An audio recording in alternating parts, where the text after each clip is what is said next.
કેમ છો બાળકો, મજામાં બધા? આપણે આગળ વધીએ.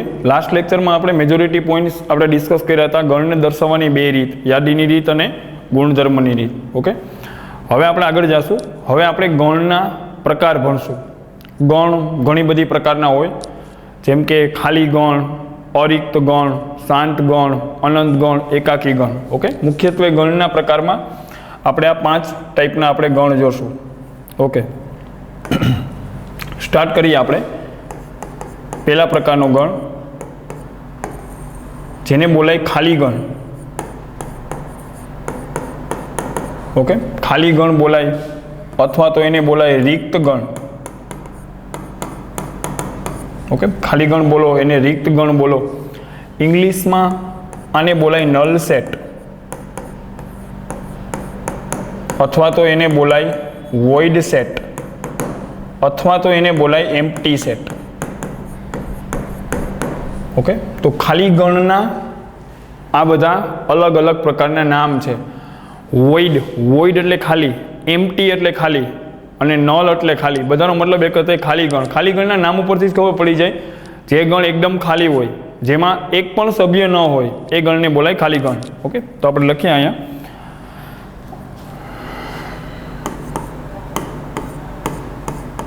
જે ગણમાં એક પણ સભ્ય ન હોય, જે ગણમાં એક પણ સભ્ય ન હોય એવા ગણને બોલાય ખાલી ગણ. પહેલો પોઈન્ટ.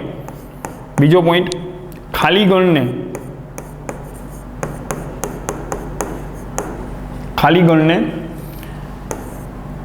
આ સંકેત અને ફાઈ બોલાય. PHI, phi. ફઈ નહીં, ફાઈ. ઓકે, ખાલી ગણને ફાઈ અથવા તો સિમ્પલી બ્રેકેટ. ઓકે, ખાલી બ્રેકેટ. ખાલી ગણને આમે દર્શાવાય, આમે દર્શાવાય. આ બે સંકેત વડે દર્શાવાય છે. ઓકે, ખાલી ગણ માટે આ બે સંકેત વપરાતા હોય ઇન જનરલ. ખાલી ગણ કોને કહેવાય? જેમાં એક પણ સભ્ય ન હોય, એને બોલાય ખાલી ગણ. Okay, next point. ખાલી ગણ પછી ગણનો બીજો પ્રકાર આવે જેને બોલાય અરિક્ત ગણ.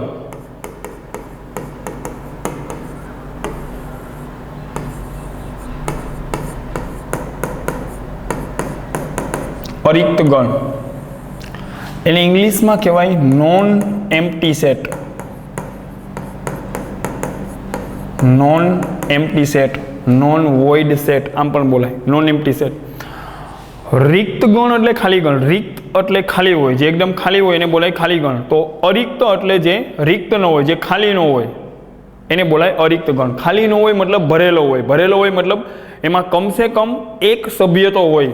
એવો ગણ જેમાં એક સભ્ય હોય, બે સભ્ય હોય, 3 સભ્ય હોય, 50 સભ્ય હોય, 5 કરોડ સભ્ય હોય, અનંત સભ્યો હોય, પણ કમસે કમ એમાં એક સભ્ય તો હોય. આવા ગણને બોલાય અરિક્ત ગણ. અરિક્ત ગણની વ્યાખ્યા હાવ સિમ્પલ. જે ખાલી ગણ ન હોય, મતલબ જે રિક્ત ગણ ન હોય, એને બોલાય અરિક્ત ગણ. તો આપણે લખીએ.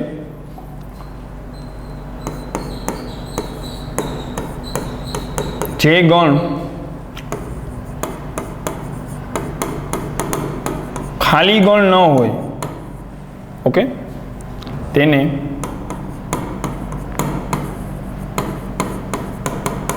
અરિક્ત ગણ કહે છે.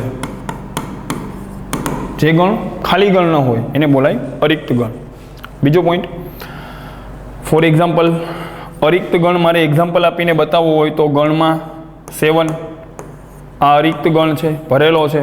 ગણમાં 2, 8, 9 આ પણ અરિક્ત ગણ છે. ગણમાં 1, 2, 3, 4 અપ ટુ 5000 સભ્યો હોય તો આને પણ શું કહેવાય? અરિક્ત ગણ. મતલબ જે ખાલી ન હોય એને બોલાય અરિક્ત ગણ. આગળ વધીએ આપણે. ગણમાં હવે આવશે ત્રીજો પ્રકાર.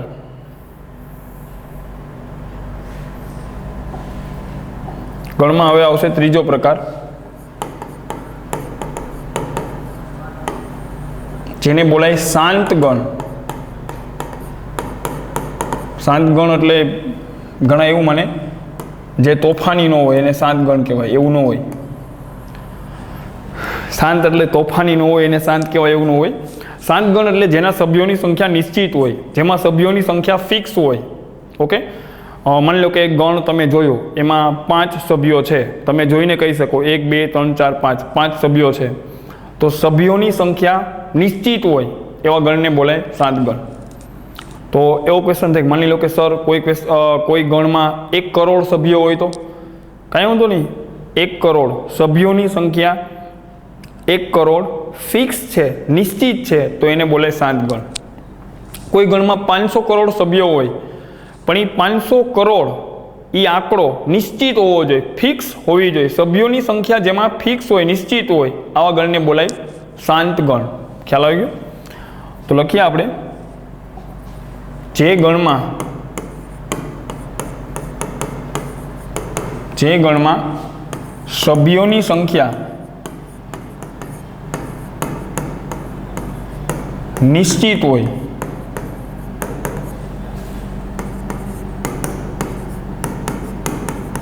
તેને શાંત ગણ કહે છે. તેને શાંત ગણ કહે છે. ફોર એક્ઝામ્પલ,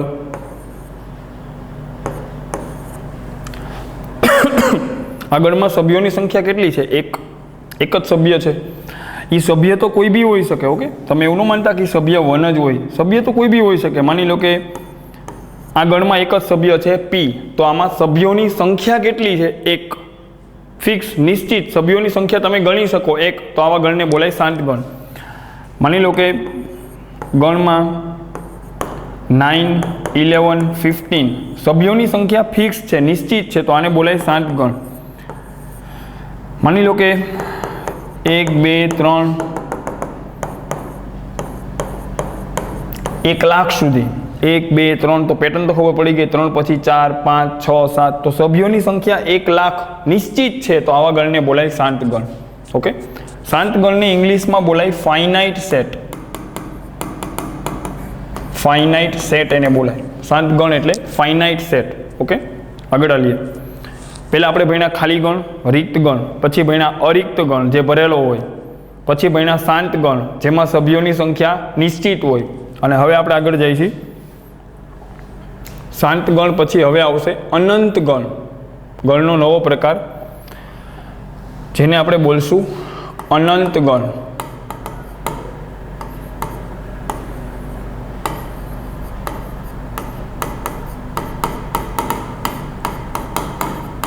એને બોલાય ઇન્ફાઇનાઇટ સેટ.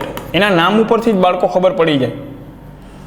ઓકે, જેમાં અનંત સભ્યો હોય. અનંત એટલે તમે ગણી ન શકો. અનંત છે એ ફિક્સ વસ્તુ નથી. ઇન્ફિનિટી એ કોઈ નંબર નથી. બરાબર? ઘણા એમ કે સર તોય સભ્યોની સંખ્યા તો ફિક્સ થઈ ગઈ ને. અનંત એ કોઈ સંખ્યા છે જ નહીં. ખ્યાલ આવી ગયો? જેના સભ્યોને ગણી ન શકાય, અનંત સભ્યો હોય, એવા ગણને બોલાય અનંત ગણ. ક્લિયર? તો આપણે લખીએ, જે ગણમાં અનંત સભ્યો હોય, જે ગણમાં અનંત સભ્યો હોય એ ગણને બોલાય અનંત ગણ. દાખલા તરીકે ફોર એક્ઝામ્પલ, હું એમ કહું પ્રાકૃતિક સંખ્યાઓનો ગણ. પ્રાકૃતિક સંખ્યાઓના ગણમાં કોણ આવે? 1 2 3. એનો કોઈ અંત ન હોય. તમે ગણી ન શકો કે ગણ એનની અંદર સર આટલી સંખ્યા આવી, એના પછી આગળ હવે કાંઈ હતું જ નહીં, એવું ક્યારેય ન બને. અને બોલાય અનંત ગણ. પ્રાકૃતિક સંખ્યાઓનો ગણ એ અનંત ગણ છે. તો પૂર્ણાંક સંખ્યાઓનો ગણ એ પણ અનંત ગણ છે. સમય સંખ્યાઓનો ગણ એ પણ અનંત ગણ છે. અસમય સંખ્યાઓનો ગણ એ પણ અનંત ગણ છે. વાસ્તવિક સંખ્યાઓનો ગણ એ પણ અનંત ગણ છે. આ બધા અનંત ગણ છે. એને બોલાય ઇન્ફાઇનાઇટ સેટ, કે જેમાં સભ્યોની સંખ્યા અનંત હોય, જેમાં અનંત સભ્યો હોય, એને બોલાય અનંત ગણ. તમારી જાણ માટે કહી દઉં કે જે ખાલી ગણ છે ને બાળકો, ખાલી ગણ, ખાલી ગણમાં સભ્યોની સંખ્યા નિશ્ચિત છે. કોઈ એમ પૂછે તમને કે એમાં કેટલા સભ્યો છે, તો હું બોલું કે આમાં સભ્યોની સંખ્યા 0. ઓકે, ખ્યાલ આવી ગયો? જે ખાલી ગણ છે એમાં સભ્યોની સંખ્યા નિશ્ચિત છે, એમાં કોઈ સભ્ય જ નથી, 0. તો આ જે ખાલી ગણ છે ને એ એક શાંત ગણ છે, અનંત ગણ નથી. ખાલી ગણ છે એ શું છે? શાંત ગણ. શાંત ગણ મતલબ એમાં સભ્યોની સંખ્યા નિશ્ચિત છે. સભ્યોની સંખ્યા કેટલી છે? તો કે એકય સભ્ય નથી, 0 ફિક્સ. ઓકે, સભ્યોની સંખ્યા જેમાં નિશ્ચિત હોય, ભલે ને 0 હોય, નિશ્ચિત તો છે ને 0. સભ્યોની સંખ્યા નિશ્ચિત છે એટલે ખાલી ગણ શાંત ગણમાં આવશે. ખ્યાલ આવી ગયો? જેમાં અનંત સભ્યો હોય એને બોલાય અનંત ગણ. નેક્સ્ટ પોઈન્ટ ઉપર આપણે આગળ જઈશું. આ ચોથી ટાઈપનો ગણ જોયો. હવે આપણે જોશું પાંચમી ટાઈપનો ગણ. આ પાંચમી ટાઈપનો ગણ 5, એને બોલાય એકાકી ગણ. જોકે નામ ઉપરથી તમે સમજી ગયા છો, અને ઇંગ્લિશમાં કહેવાય સિંગલટન સેટ. સિંગલટન સેટ, એકાકી ગણ. એકાકી ગણ એટલે શું? તો કે જે ગણમાં એક જ સભ્ય હોય, એક્ઝેક્ટલી એક સભ્ય હોય, આવા ગણને બોલાય એકાકી ગણ. જે ગણમાં એક જ સભ્ય હોય આવા ગણને બોલાય એકાકી ગણ. દાખલા તરીકે ગણમાં એ, આ ગણમાં સભ્યોની સંખ્યા કેટલી છે? 1. સભ્ય કોણ છે એમ નથી પૂછતો, સભ્યોની સંખ્યા કેટલી છે? 1. એક જ સભ્ય છે. એ સભ્ય કોણ છે? તો કે એ, એક જ સભ્ય છે, આને બોલાય એકાકી ગણ. ગણમાં 3, આ ગણમાં સભ્યોની સંખ્યા કેટલી છે? 1. એક જ સભ્ય છે, એ કોણ છે? 3. તો આને પણ બોલાય એકાકી ગણ. ઓકે, કોઈ બી વસ્તુ તમે લખો P. આ ગણમાં કેટલા સભ્યો છે? એક જ સભ્ય છે, તો આ પણ એકાકી ગણ છે. ખ્યાલ આવી ગયો? એકાકી ગણ એ શાંત ગણ છે. હા, આ પોઈન્ટ ખાસ યાદ રાખજો. એકાકી ગણમાં સભ્યોની સંખ્યા નિશ્ચિત છે, તો આ જે એકાકી ગણ છે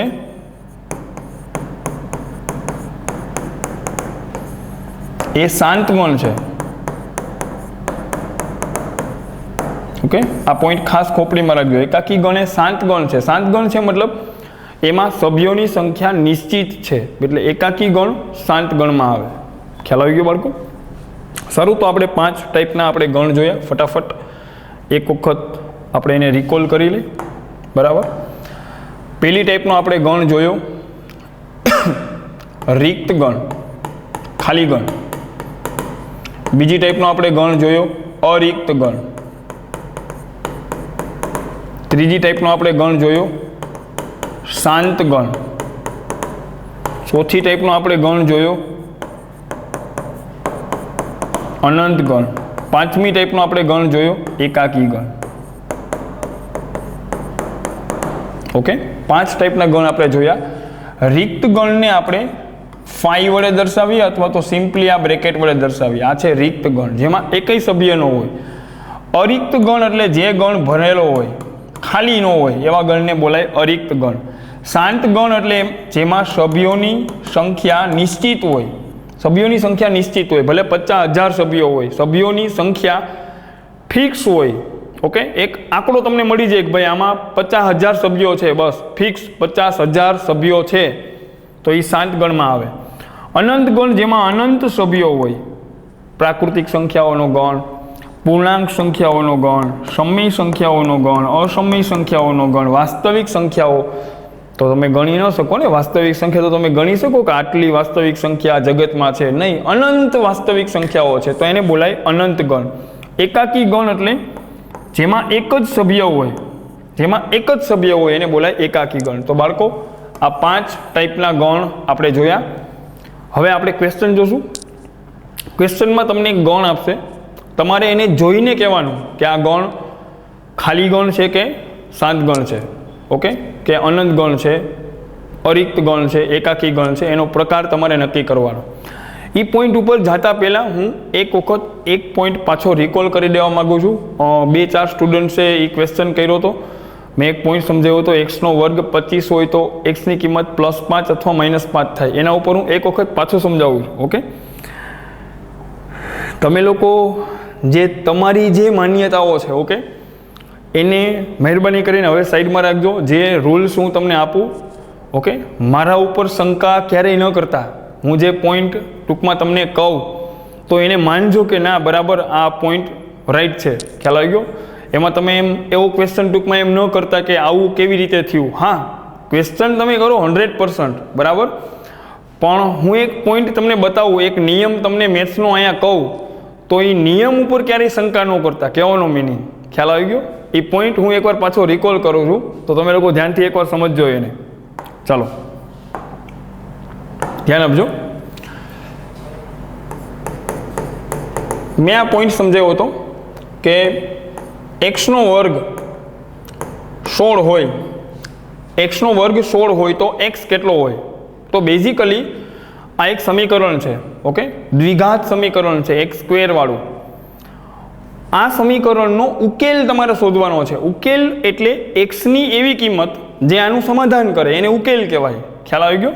મતલબ તમારે તો અહીંયા શું કરવાનું છે, તમારે પોતાને ક્વેશ્ચન કરવાનો છે કે ભાઈ આ એક્સની જગ્યાએ શું મૂકવું,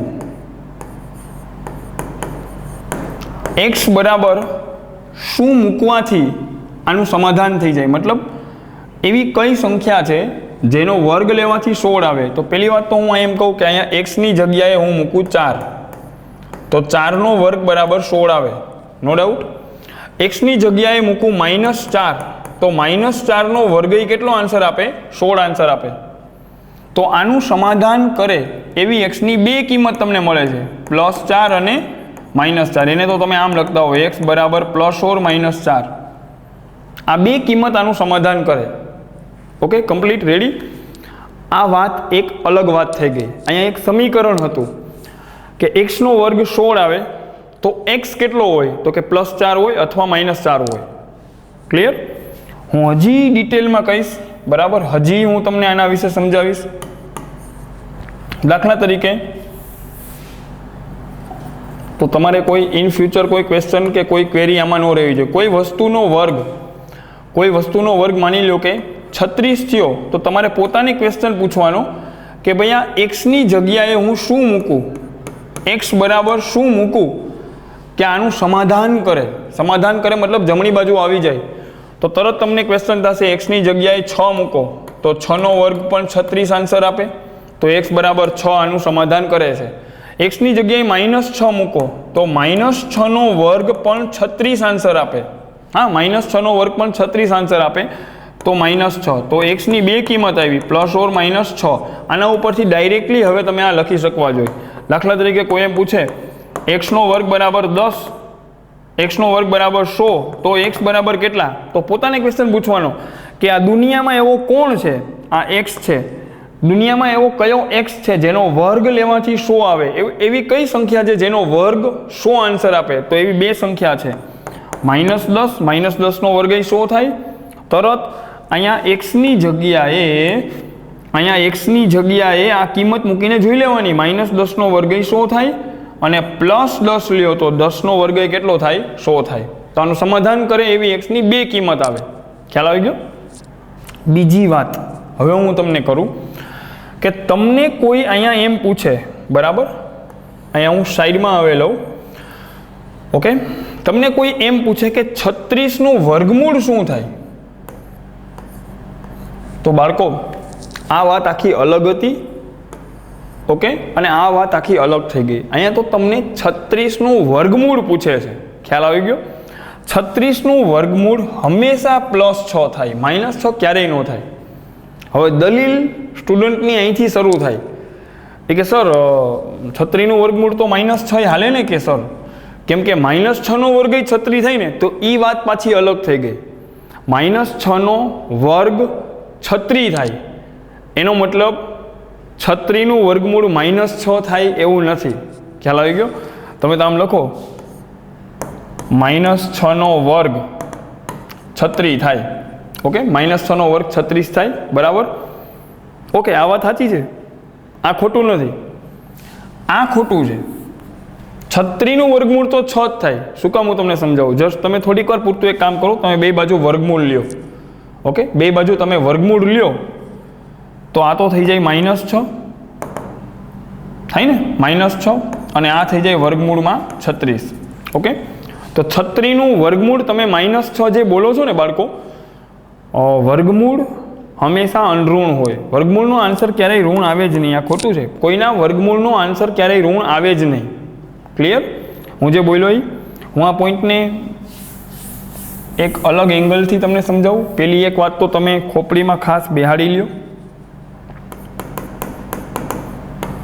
વર્ગમૂળમાં એનીથિંગ કંઈ પણ લખો, વર્ગમૂળમાં કંઈ પણ લખો, એના બરાબરમાં જે એનો જવાબ આવે ને એ કાં તો ધન આવે કાં તો 0 આવે. કોઈનું વર્ગમૂળ ક્યારેય ઋણ આવે જ નહીં. ખ્યાલ આવી ગયો?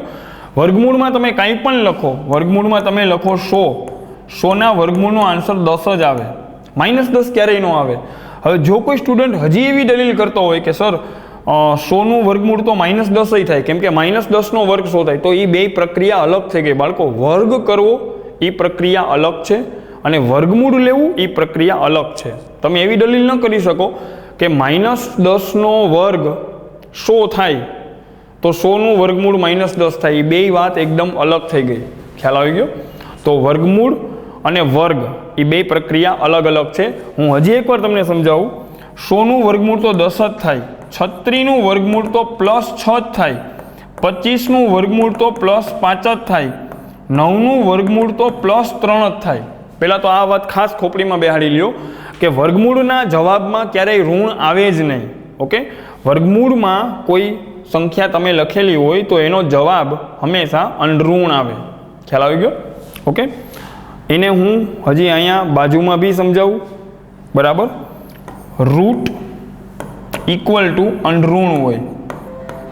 અનઋણ એટલે ઋણ જવાબ ક્યારેય ન આવે. અનઋણ એટલે એનો જવાબ ધન આવે અથવા તો 0 આવે. અનઋણનો મતલબ થાય ધન જવાબ આવે અથવા તો 0 જવાબ આવે. હા, 0નું વર્ગમૂળ લ્યો તો 0 બી જવાબ આવે, 0નું વર્ગમૂળ લ્યો તો આન્સર 0 બી આવે. પણ વર્ગમૂળનો જવાબ ઋણ ક્યારેય ન આવે એટલે એને બોલાય અનઋણ. એટલા માટે તો 9નું વર્ગમૂળ +3 લખાય, -3 ક્યારેય ન લખાય. ખ્યાલ આવી ગયો? એકવાર પાછો બોલું. આ વાત અલગ હતી. બરાબર? હું તમને એમ પૂછું કે ભાઈ 100નું વર્ગમૂળ શું છે? તમે તો અહીંયા જુઓ, તમારી સામે જ છે. 100નું વર્ગમૂળ તો 10. એ વાત અલગ થઈ ગઈ, કેમ કે અહીં તો મેં તમને જસ્ટ એટલું પૂછ્યું કે 100નું વર્ગમૂળ શું થાય. અહીં જસ્ટ મેં તમને એમ પૂછ્યું કે 100નું વર્ગમૂળ. તો તમારે યાદ કરવાનું કે સર કહેતા હતા વર્ગમૂળનો જવાબ કોઈ દી ઋણ ન આવે. વર્ગમૂળ હંમેશા અનઋણ હોય. હજી તમે લોકોને ગેરમાન્યતા એ છે કે વર્ગ અને વર્ગમૂળ એ બે આમ તો એક જ વસ્તુ છે. નહીં, એક વસ્તુ નથી, બે વસ્તુ અલગ છે. ખ્યાલ આવી ગયો? તમે વર્ગ કરો એ પ્રક્રિયા અલગ છે, વર્ગમૂળ કરો એ પ્રક્રિયા પણ અલગ છે.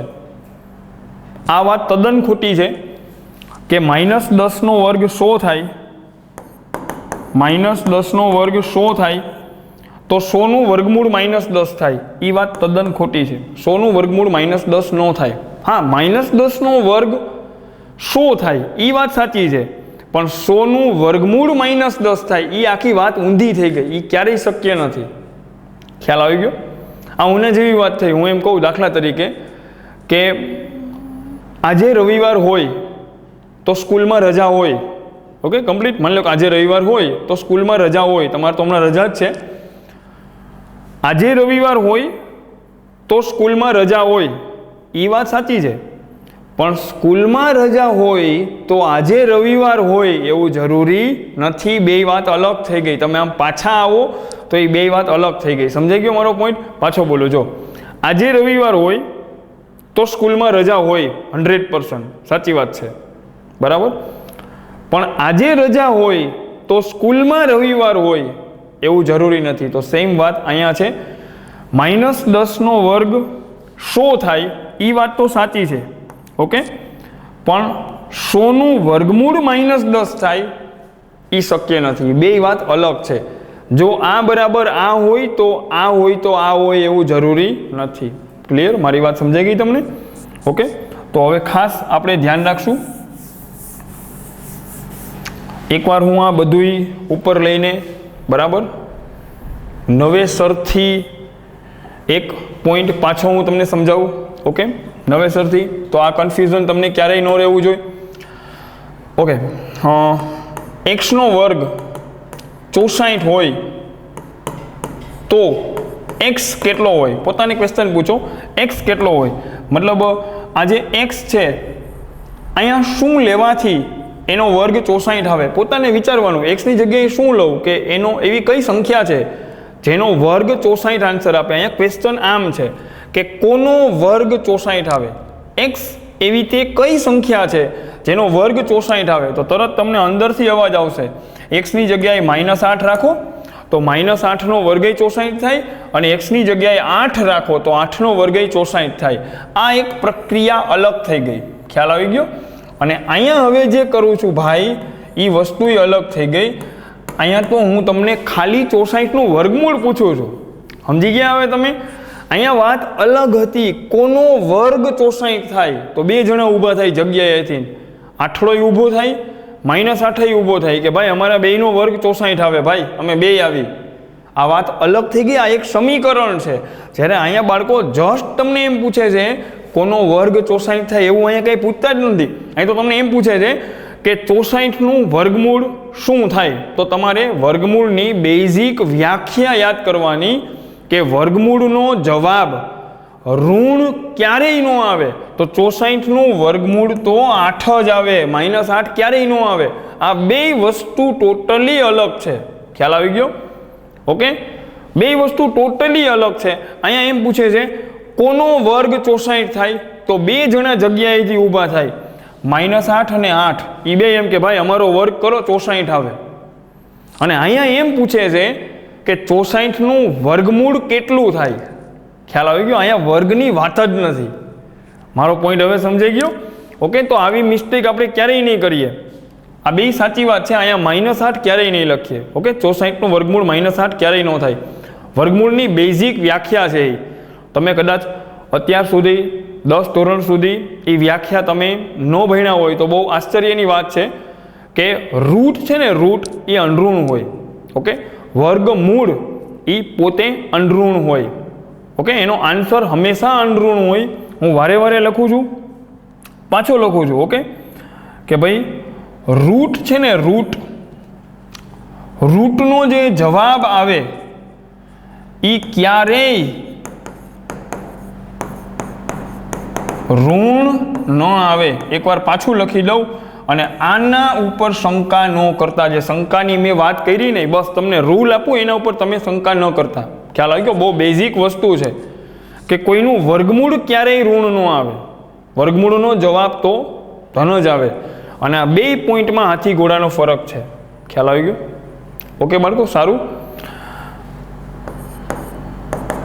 x બરાબર 8 લખો. હવે બે બાજુ વર્ગ કરો તો x નો વર્ગ 64 થાય. બાળકો આ બે વાત અલગ અલગ છે. જો x બરાબર 8 હોય તો x નો વર્ગ 64 થાય, પણ ઊંધું કરો ને તો એ સાચું ન થાય. x નો વર્ગ 64 હોય તો x બરાબર 8 થાય ને -8 થાય. તો એ પ્રક્રિયા જો આખી ઊંધી થઈ ગઈ. આવું જેવી વાત થઈ ગઈ કે આજે રવિવાર હોય તો આજે સ્કૂલમાં રજા હોય, પણ હવે ઊંધું કરો કે આજે સ્કૂલમાં રજા હોય તો આજે રવિવાર જ હોય એવું જરૂરી નથી. તહેવારે હોય, હડતાલ હોય. બરાબર? આ સેમ એ વસ્તુ થઈ ગઈ. x બરાબર 8 હોય તો x નો વર્ગ 64 થાય જ. પણ હવે ઊંધું તમે વિચારો ને કે x નો વર્ગ 64 હોય તો x બરાબર 8 હોઈ શકે, -8 હોઈ શકે. ખ્યાલ આવી ગયો મારો કહેવાનો મતલબ? તો ઊંધું તર્ક મેથ્સમાં હંમેશા ન લાગતું હોય કે ભાઈ -8 નો વર્ગ 64 થાય તો 64નું વર્ગમૂળ -8 થાય. નહીં, ઊંધો તર્ક મેથ્સમાં હંમેશા ક્યારેય ન લાગતો હોય. એનું સિમ્પલ ઉદાહરણ મેં તમને આપ્યું સ્કૂલવાળું. આજે રવિવાર હોય. ઓકે, એકવાર લખીને બી બતાવી દો. ચાલો. ઓકે, આ પોઈન્ટ સ્ટુડન્ટ્સને મેન્ટલી ઘણીવાર હેરાન કરતો હોય. બરાબર? મેથ્સમાં ઊંધો તર્ક હંમેશા સાચો ન હોય. હું એમ કહું, આજે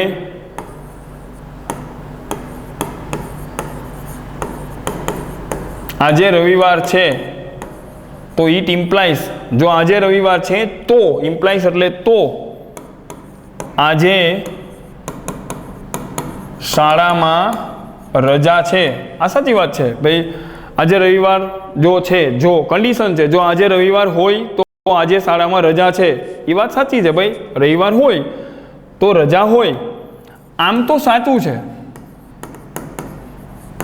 પણ હવે આમ તમે જુઓ તો ખોટું છે. આજે શાળામાં રજા હોય તો આજે રવિવાર હોય. આમ જો, આમ ઊંધું. આ ખોટું થાય. એવું જરૂરી નથી શાળામાં રજા હોય તો રવિવાર જ હોય એવું જરૂરી નથી. રવિવાર હોય તો રજા હોય જ, પણ રજા હોય તો રવિવાર જ હોય એવું જરૂરી નથી. એટલે મેથ્સમાં ઊંધા તર્ક ક્યારેય ન મારવા. ખ્યાલ આવી ગયો? ઓકે, કે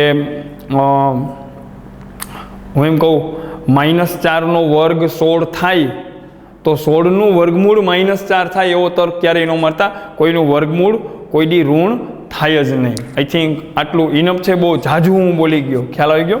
ઓકે, અને સમીકરણો ઉપરથી તમારે વસ્તુને ઉકેલવામાં તમારી માસ્ટરી હોવી જોઈએ. ખ્યાલ આવી ગયો? ઓકે, એક ચાલુ જ છે ગાડી આપણી, તો એક વાત હું બીજી કરી દઉં. કોઈ એમ બોલે x નો વર્ગ -25 થયો તો બાળકો આ જગતમાં કોઈ વાસ્તવિક સંખ્યાનો વર્ગ -25 ક્યારેય ન આવે. તો ઘણી જગ્યાએથી ઊભા થઈને શરૂ થઈ જાય, સાહેબ x ની કિંમત -5 મૂકો, -5નો વર્ગ બરાબર 25 આવે. -25 ક્યારેય ન આવે. કોઈનો વર્ગ ઋણ ક્યારેય આવે જ નહીં. બરાબર, આ લખ્યું છે એ જ ખોટું છે. કોઈ પણ સંખ્યા x તમે મૂકો, હા સંકર સંખ્યામાં આવશે થોડુંક, એ આખી સંકર સંખ્યા કાલ્પનિક સંખ્યા આખી વાત જ અલગ છે. આપણે વાસ્તવિક સંખ્યા ભણી છીએ. બરાબર, ઓકે, તો કોઈ વાસ્તવિક સંખ્યાનો વર્ગ ક્યારેય ઋણ ન થાય.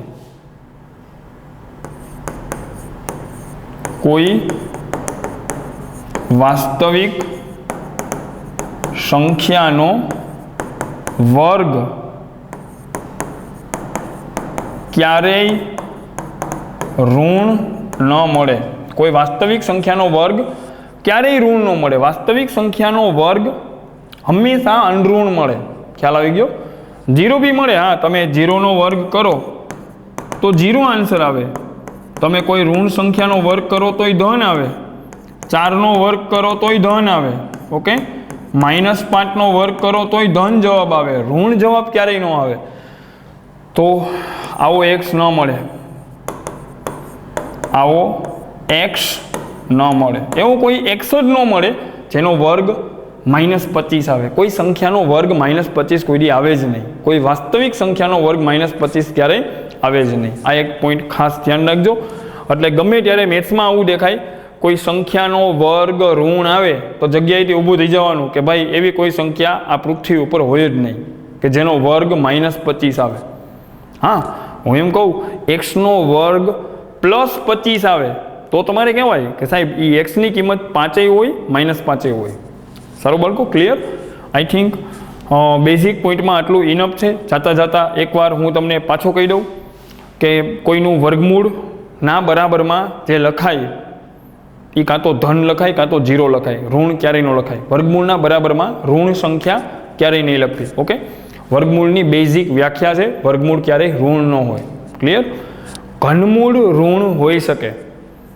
ઘનમૂળ વસ્તુ અલગ છે, એની ચર્ચા આપણે નિરાતે ક્યારેક કરશું. અત્યારે તો વર્ગમૂળ પૂરતું સીમિત રાખો. ખ્યાલ આવી ગયો? ઓકે બાળકો, તો બસ હવે આપણે ક્વેશ્ચન્સ ઉપર આપણે આગળ વધશું. આપણો પહેલો ક્વેશ્ચન છે, નીચેના પૈકી કયો ગણ ખાલી ગણ છે? ગણ તમને આપેલા છે. નીચેના પૈકી કયો ગણ ખાલી ગણ છે? ખાલી ગણ એટલે જેમાં એક પણ સભ્ય ન હોય એને બોલાય ખાલી ગણ. ગણ તમને આપેલા છે, તમારે એમાંથી ખાલી ગણને ઓળખવાનો છે કે આમાંથી કયો ગણ ખાલી ગણ છે. ઓકે, આપણે સ્ટાર્ટ કરીએ. પહેલાં તો હું પહેલો સમજાવું. ઓકે, પહેલો 5 વડે ભાગી શકાય તેવી યુગ્મ પ્રાકૃતિક સંખ્યાઓનો ગણ. 5 વડે ભાગી શકાય મતલબ 5 વડે વિભાજ્ય હોય, મતલબ 5ની ગુણિત જે બોલો એ 5 વડે ભાગી શકાય એમ બોલો, અથવા તો 5 વડે વિભાજ્ય હોય એમ બોલો, અથવા તો 5ની ગુણિત બોલો. ત્રણેય વાત એક છે. એવી યુગ્મ પ્રાકૃતિક સંખ્યા 5 વડે ભાગી શકાય તો બાળકો 5 તો ન આવે, કેમ કે 5 તો અયુગ્મ છે. અહીં તો તમારે અહીં તો એને સ્પષ્ટ લખ્યું કે એને યુગ્મ પ્રાકૃતિક સંખ્યા જોઈ છે. ઓકે, યુગ્મ પ્રાકૃતિક સંખ્યા જોઈ છે. ઓકે, તો એમાં 5 તો નહીં આવે. તો ક્યાંથી સ્ટાર્ટ કરશું આપણે? 5 વડે ભાગી શકાય એવી પ્રાકૃતિક સંખ્યા 5 એકુ 5, 5 દુ 10, 10 આવે. 10 યુગ્મ છે, 10 છે એ યુગ્મ છે. બરાબર, તો અહીંયા આવશે 10, 20, 30. હા, 5 વડે ભાગી શકાય એવી યુગ્મ 40 વગેરે વગેરે. આ બધી યુગ્મ પ્રાકૃતિક સંખ્યાઓ છે જેને 5 વડે ભાગી શકાય એવી અનંત સંખ્યાઓ મળે. તો અહીંયા પૂછે છે આમાંથી કોણ ખાલી ગણ છે? તો ભાઈ આ ખાલી ગણ તો નથી. પહેલો છે એ ખાલી ગણ નથી. હું તો એમ કહીશ આ અનંત ગણ છે, ખાલી ગણ નથી, અનંત ગણ છે. નેક્સ્ટ બીજું, સેકન્ડ, યુગ્મ અવિભાજ્ય સંખ્યાઓનો ગણ. યુગ્મ અવિભાજ્ય સંખ્યાઓનો ગણ.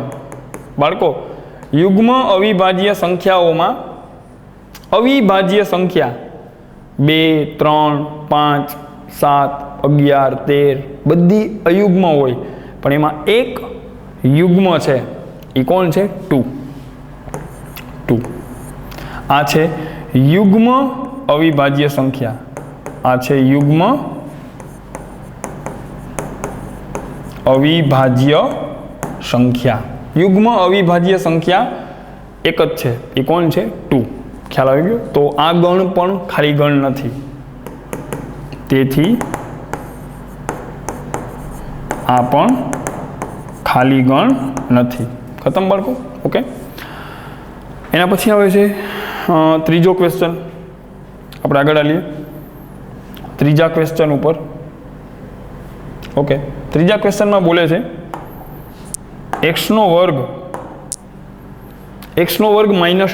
= 0 અને x સમય સંખ્યા છે.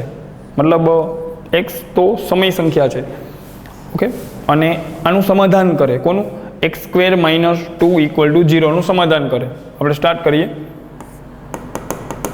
પહેલાં તો હું એ સમીકરણને ઉકેલું. x² -2 = 0. ક્લિયર? આને તો આમ લખાય x² માઇનસ આ જે બગડો રહ્યો, બગડાને તો આમ લખાય √2 લખાય ને. બગડાને તો આમ લખાય √2.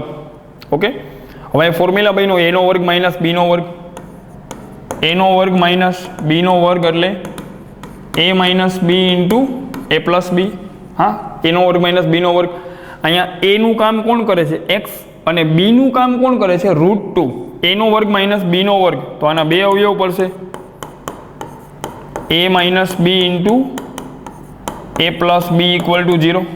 તો ઇટ ઇમ્પ્લાઇઝ x માઇનસ √2 બરાબર 0, અથવા તો x પ્લસ √2 બરાબર 0.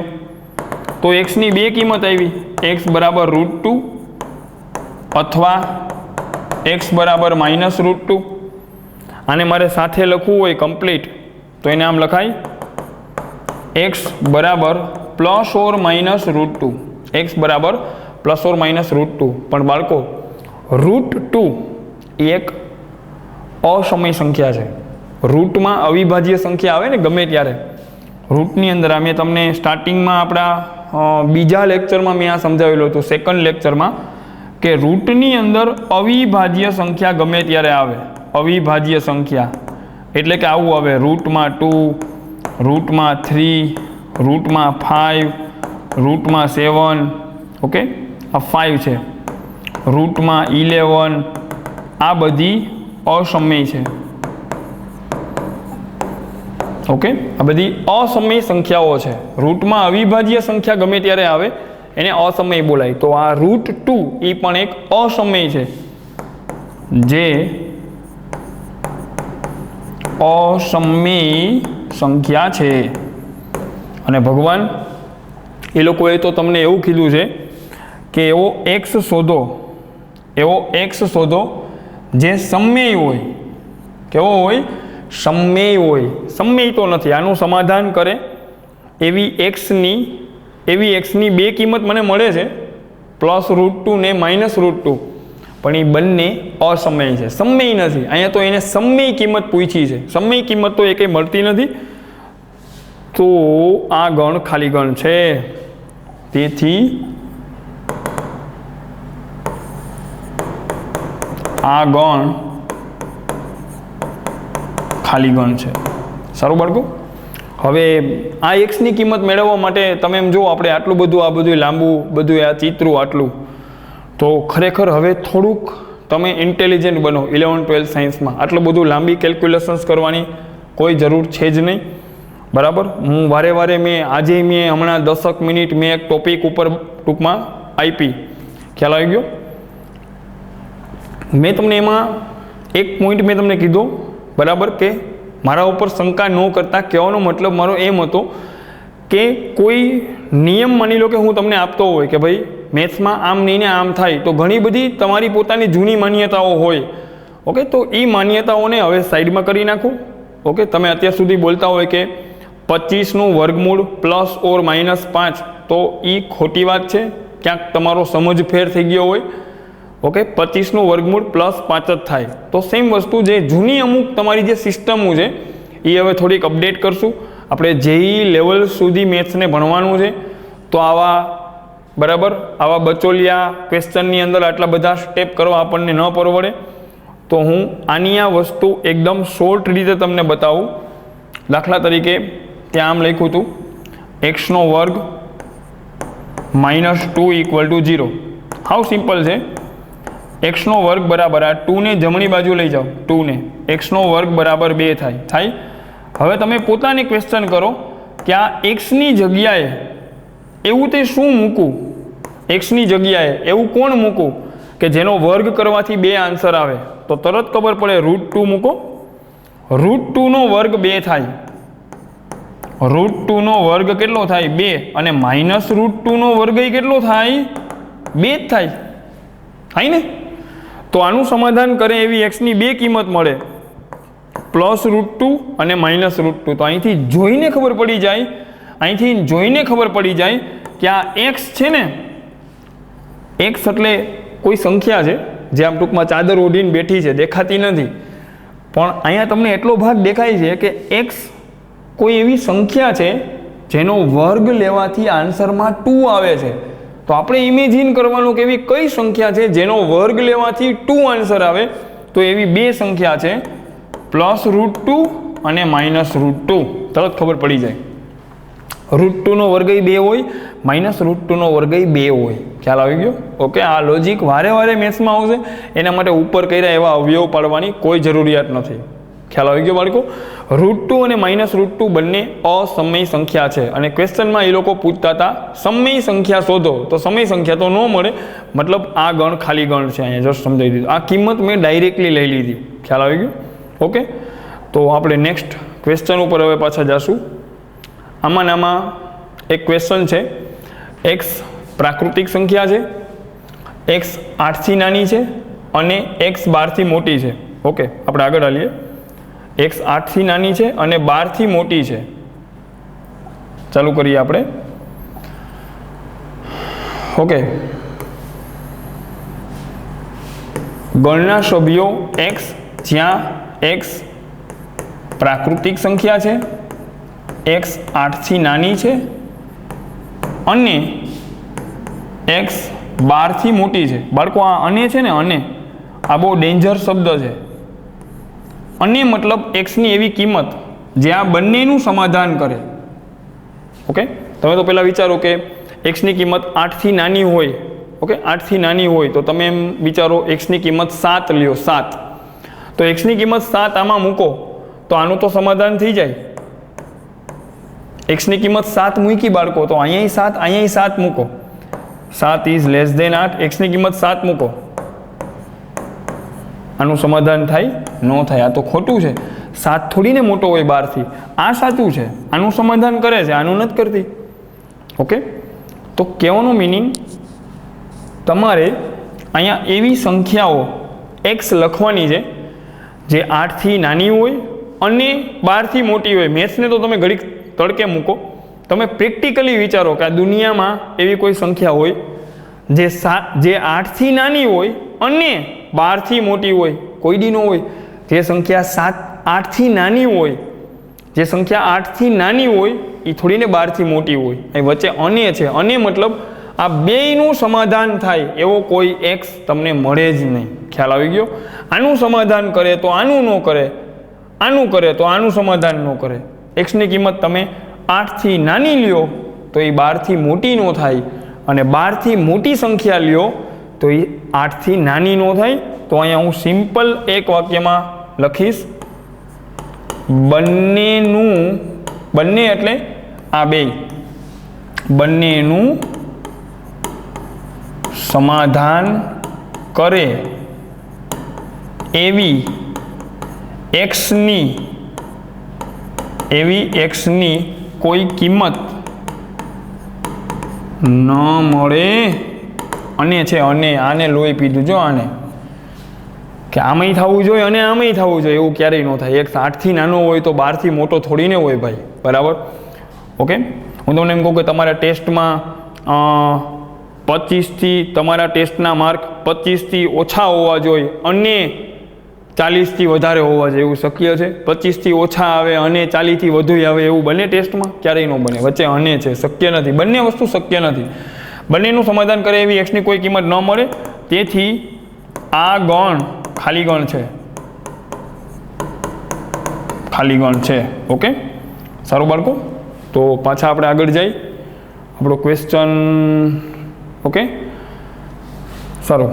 તો 1 2 3 4 કવર થઈ ગયા. પાંચમું, બે સમાંતર રેખાઓનું છેદબિંદુ. બે સમાંતર રેખાઓનું છેદબિંદુ, આ તો ખાલી ગણ છે. હા બાળકો, બે સમાંતર રેખાઓ હોય ને, બે સમાંતર રેખાઓ તમે ગમે ત્યાં દોરો, બે સમાંતર રેખાઓ એ ક્યારેય છેદે નહીં. રેખા L1 અને રેખા L2 નું છેદબિંદુ ન મળે, છેદે જ નહીં. બે સમાંતર રેખા, એવું તો ન બને કે આમ સમાંતર સમાંતર હાલી જાય આમ કાવો મારીને અંદર ઘૂસી જાય, એવું તો ન બને. બે સમાંતર રેખા ક્યારેય છેદે જ નહીં, એનું છેદબિંદુ મળે જ નહીં. તો એના છેદબિંદુઓનો ગણ ખાલી ગણ છે. ખ્યાલ આવી ગયો? તો આ 5 ક્વેશ્ચન્સ આપણે કવર કર્યા. ઓકે, તમે લોકો વિડીયો રિવાઇન્ડ કરીને બી આ બધું તમે લખી શકો. ખ્યાલ આવી ગયો? પાકા ચોપડામાં અહીંયા જે કંઈ હું એક્સપ્લેન કરું છું એ બધું મહેરબાની કરીને પાકા ચોપડામાં લખો. અમુક વસ્તુ તમે તમારા શબ્દોમાં બી લખી શકો. ખ્યાલ આવી ગયો? પાકો ચોપડો કોને કહેવાય? કે એવું નહીં કે ભાઈ વ્યવસ્થિત બધું ટૂંકમાં તમે લખો, એ તો બધું લખવાનું જ હોય વ્યવસ્થિત તો, બરાબર. પણ પાકો ચોપડો કોને કહેવાય? કે તમે આજથી 6 મહિના પછી, વર્ષ દિવસ પછી ચોપડો ખોલીને તમે વાંચતા હોય તો તમને એમાં મારા બોલેલા શબ્દો યાદ આવવા જોઈએ. દાખલા તરીકે આપણે લખાયું કે કોઈનું વર્ગમૂળ ક્યારેય ઋણ ન થાય. ઓકે, તો તમારે તમારી લેંગ્વેજમાં લખાય એમ, બરાબર. જો અહીંયા તમારે આમ કાયદેસર લખાય કે કોઈનું, હવે અત્યારે તો હું લખી દઉં છું, વર્ગમૂળ ક્યારેય, કોઈનું વર્ગમૂળ ક્યારેય ઋણ ન મળે. વર્ગમૂળમાં તમે એનીથિંગ કાંઈ પણ લખો, એનો જે જવાબ આવે એ ધન આવે, ધન તો આવે, પણ એમ કહું કે 0નું વર્ગમૂળ તો આન્સર 0 આવે, ધન આવે અથવા 0 આવે. 0 અને ધન બે અલગ વસ્તુ છે, પણ ઋણ ક્યારેય ન આવે. ખ્યાલ આવી ગયો? અને આની નીચે આવા એક્ઝામ્પલ્સ બનાવીને લખાય. 25નું વર્ગમૂળ +5 જ થાય, 25નું વર્ગમૂળ +5 જ થાય, બરાબર. 16નું વર્ગમૂળ +4 જ થાય, 0નું વર્ગમૂળ 0 બી થાય. આર્યો 0 એમ એટલે જ રાખ્યો છે, બરાબર. ખ્યાલ આવી ગયો? ઓકે, રેડી બાળકો? કોઈ બી ઉદાહરણ તમે બનાવી શકો. 100નું વર્ગમૂળ +10 જ થાય. બસ બાળકો, આટલું તમે કમ્પ્લીટ તમે લખી લ્યો તો બધું આવી ગયું. જે કોઈ તમારે ક્વેશ્ચન હોય એ બધા પ્રોબ્લેમ્સ આમાં સોલ્વ થઈ જાય એમ, બરાબર. ઓકે, હવે હું તમને આમ પૂછું, હવે તો મને શરમ આવે આ એકની એક વસ્તુ, બરાબર. પણ પોઈન્ટ તો તમારો અપ ટુ ડેટ ક્લિયર થઈ જાય ત્યાં સુધી મને મજા નહીં આવે, બરાબર. હવે કોઈ એમ પૂછે x નો વર્ગ 100 થાય તો x કેટલો થાય? તો બાળકો આ ક્વેશ્ચન એકદમ અલગ છે અને આ વાત એકદમ અલગ છે. અહીં તો એમ પૂછું છું 100નું વર્ગમૂળ કેટલું થાય? તો તમારે કહેવાનું 10 જ થાય, -10 ક્યારેય ન થાય. આ વાત અલગ છે. અને બાળકો આ વાત અલગ છે યાર, આ તો એક સમીકરણ છે. તમારે આનો ઉકેલ શોધવાનો છે. તમારે એવો x શોધવાનો છે જેનો વર્ગ 100 આવે તો તરત અંતરાત્મામાંથી અવાજ આવે કે ભાઈ x છે ને એ 10 હોઈ શકે અને -10 હોઈ શકે. આ વાત જ અલગ છે. અહીંયા વર્ગમૂળની વાત જ નથી, બરાબર. તમે હવે અહીંયા એમ શરૂ થઈ જાઓ કે સાહેબ -10નો વર્ગ 100 થાય તો 100નું વર્ગમૂળ, તો ભાઈ તમે રિવર્સ પ્રક્રિયા કરવાની બંધ કરી દો મેથ્સમાં. ખ્યાલ આવી ગયો હવે તમને? Okay, clear? એ રિવર્સ પ્રક્રિયાનું મેં તમને બેસ્ટ પ્રેક્ટિકલ ઉદાહરણ આપ્યું કે આજે રવિવાર હોય તો આજે સ્કૂલમાં રજા હોય, એમ સાચું છે, પણ ઊંધું સાચું ઘણીવાર ન થતું હોય. આજે રવિવાર હોય તો સ્કૂલમાં રજા હોય, હવે ઊંધું લ્યો કે ભાઈ આજે રજા હોય તો આજે રવિવાર હોય જ, એવું ન હોય. રજા હોય તો તહેવાર હોય, વેકેશન હોય, હડતાલ હોય, કોરોના હોય, ઘણું બધું હોય. ખ્યાલ આવી ગયો? તો આ એને જેવી વાત છે, બરાબર, કે એક્સનો વર્ગ 100 હોય તો એક્સની કિંમત 10 અથવા -10 હોય. ઓકે, -10નો વર્ગ 100 થાય તો એનો મતલબ 100નું વર્ગમૂળ -10 થાય એમ ક્યારેય ન લેતા રિવર્સમાં. કોઈનું વર્ગમૂળ કોઈની ઋણ થાય જ નહીં. આ બ્રહ્મ વાક્ય તમને અહીંયા લખી દીધું, આના ઉપર ક્યારેય શંકા નહીં કરવાની. ખ્યાલ આવી ગયો? જે કાંઈ આપણી જૂની ગેરમાન્યતા હોય, જૂની આપણી જે રૂઢિ હોય, આ તે એ તમારી મિસઅન્ડરસ્ટેન્ડિંગ હોય. કોઈએ તમને એવું ક્યારેય કીધું ન હોય કે ભાઈ 25નું વર્ગમૂળ +or-5 આવે, એવું કોઈએ ક્યારેય કીધું ન હોય. અને કદાચ કીધું હોય તો ભાઈ ભૂલી જાઓ હવે, બરાબર, સાચી વસ્તુ તમારી સામે છે. Okay, clear? આપણે નેક્સ્ટ ક્વેશ્ચન ઉપર હવે આપણે આગળ જશું. નીચેના પૈકી કયા ગણ શાંત ગણ છે અથવા અનંત ગણ છે? શાંત ગણ કોને કહેવાય?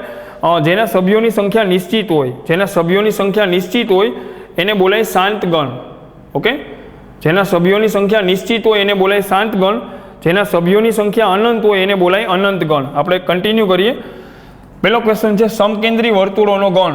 હવે બાળકો, સમકેન્દ્રી વર્તુળોનો ગણ. સમકેન્દ્રી એટલે જેનું કેન્દ્ર સમાન હોય. કેન્દ્ર સમાન હોય એવું આ એક વર્તુળ મળે, એવું આ બીજું વર્તુળ મળે. હા, જેનું કેન્દ્ર આ ફિક્સ છે, આ કેન્દ્રવાળા તમને અનંત વર્તુળ મળે. કેટલા વર્તુળ મળે? અનંત.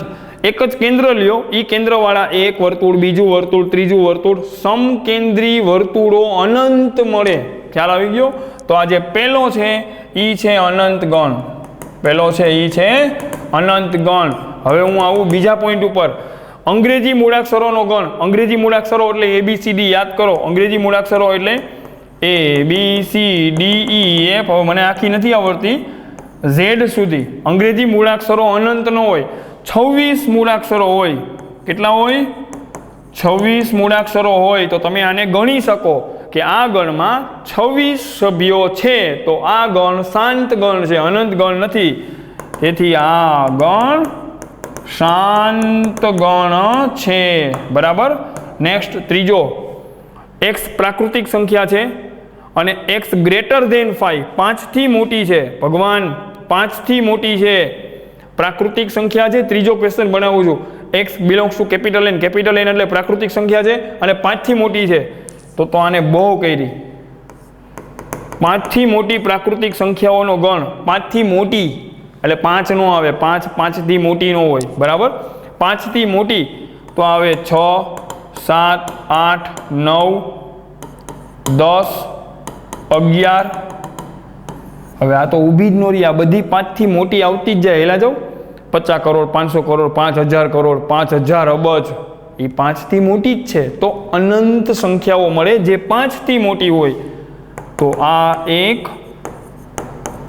અનંત ગણ છે. હવે આવે ચોથો ક્વેશ્ચન.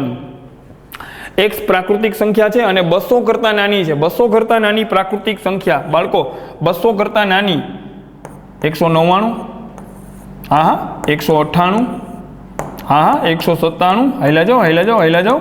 200 કરતાં નાની પ્રાકૃતિક સંખ્યાઓ 1, 2.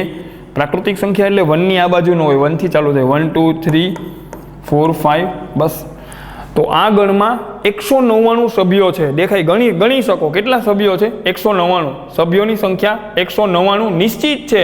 તો આ ગણ તો શાંત ગણ છે. આ ગણ તો શાંત ગણ છે. કમ્પ્લીટ. પછી આવે x પૂર્ણાંક સંખ્યા. ખતરનાક શબ્દ આવી ગયો જો, પૂર્ણાંક સંખ્યા. આમાં પ્રાકૃતિક હતી, આમાં પ્રાકૃતિક હતી, આમાં છે પૂર્ણાંક સંખ્યા. અને 5 કરતાં નાની, 5 કરતાં નાની પૂર્ણાંક સંખ્યા.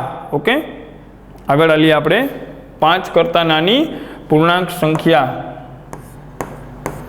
બાળકો, પૂર્ણાંક સંખ્યા અને 5થી નાની, તો આમ ચાલુ કરું, 4. હા હા, પૂર્ણાંક સંખ્યા. આમ આવો સંખ્યા રેખા ઉપર. સંખ્યા રેખાને હંમેશા વિઝ્યુલાઇઝ કરો. અહીંયા માની લો કે 5 હોય, 5 કરતાં નાની એટલે આ બાજુ હોય, આ બાજુના ભાગમાં 5થી નાની હોય, આ બાજુના ભાગમાં 5થી મોટી સંખ્યા હોય. સંખ્યા રેખા ઉપર 5 કરતાં નાની અને પૂર્ણાંક સંખ્યા તો 4, 3, 2, 1. પૂર્ણાંક સંખ્યામાં તો 0 આવે. જો પ્રાકૃતિક નથી, ઉપર તો પ્રાકૃતિક હતી. 0, -1, -2, -3. બરાબર. તો આ તો અનંત ગણ છે. -3 -4 -5 -6 અનંત સુધી જાય, આમ માઇનસ ઇન્ફિનિટી સુધી જાય, તો આ તો અનંત ગણ છે. જેમાં આમ થાય ને મતલબ એ હાયલું જ જાય, ઊભું જ ન રહે, એને બોલાય અનંત ગણ. આમાં જો આમાં થયું પણ પાછી બ્રેક લાગી ગઈ. બ્રેક લાગી જાય તો એ શાંત ગણ હોય, બ્રેક જ ન લાગે, બરાબર.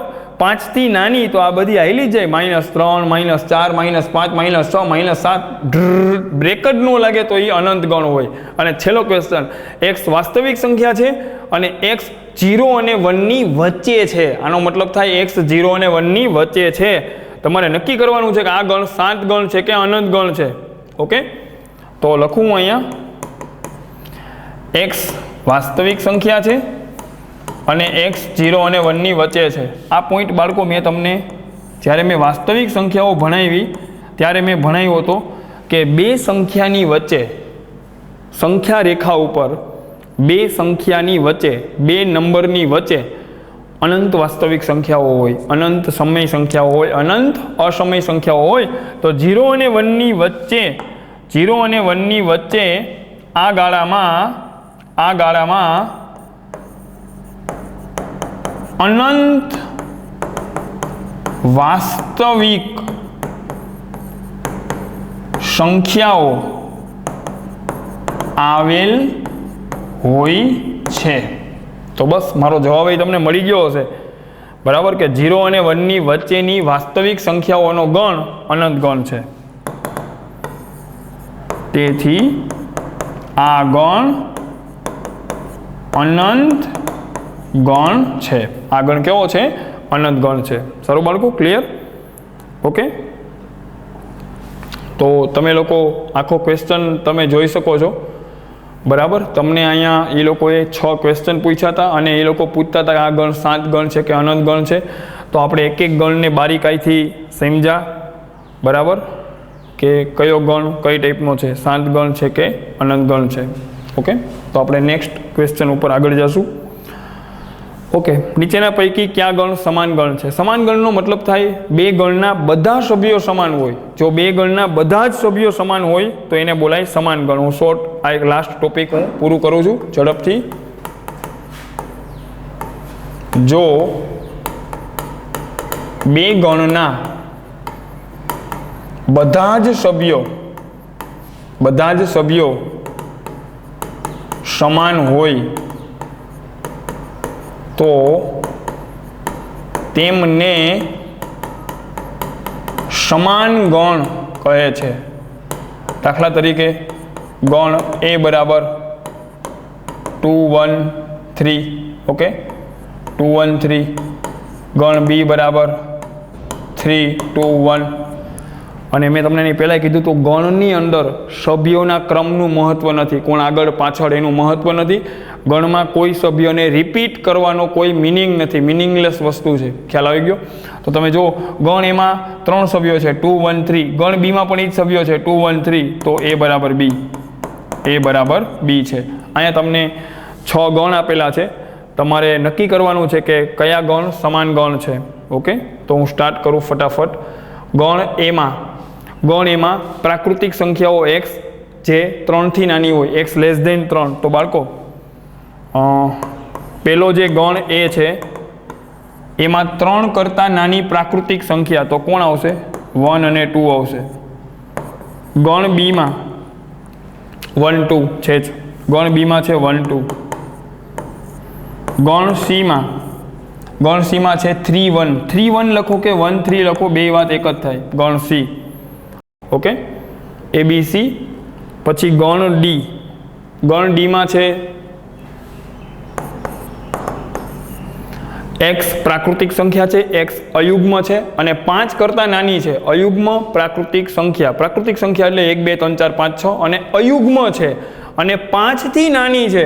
તો 5 થી નાની અયુગ્મ પ્રાકૃતિક સંખ્યા એકડો અને તગડો, પાંચડો નો આવે. 5 થી નાની x લેસ ધેન 5, 5 થી નાની તો એમાં 5 નો આવે. ક્લિયર? અને અયુગ્મ અને પ્રાકૃતિક તો એકડો તગડો બે જ આવે. ગણ E ખાલી મસ્કરી કરે છે. 1 1 1 3 વાર લખે એનો કોઈ મિનિંગ નથી. તમે તો એકવાર 1 ગણો, આમાં 1 છે ને 2 છે. આ ગણમાં બે જ સભ્યો છે, 1 અને 2.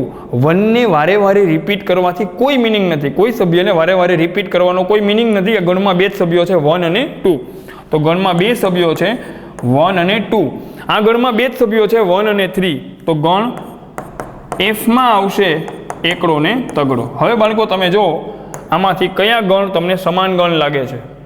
ABCDEF અહીં લખેલા છે. એક તો જો આ 1 2, આ 1 2, આ 1 2. તો ગણ A બરાબર B બરાબર E, A બરાબર B બરાબર E છે.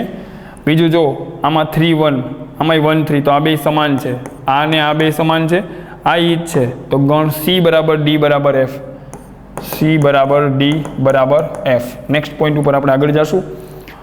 ઓકે બાળકો, તમે લોકોએ આને જોઈ લીધો. ઓકે, હવે પાછા અમુક ક્વેશ્ચન્સ આવશે જે હવે આપણે પાછા નેક્સ્ટ આવતા લેક્ચરમાં સ્ટાર્ટ કરશું.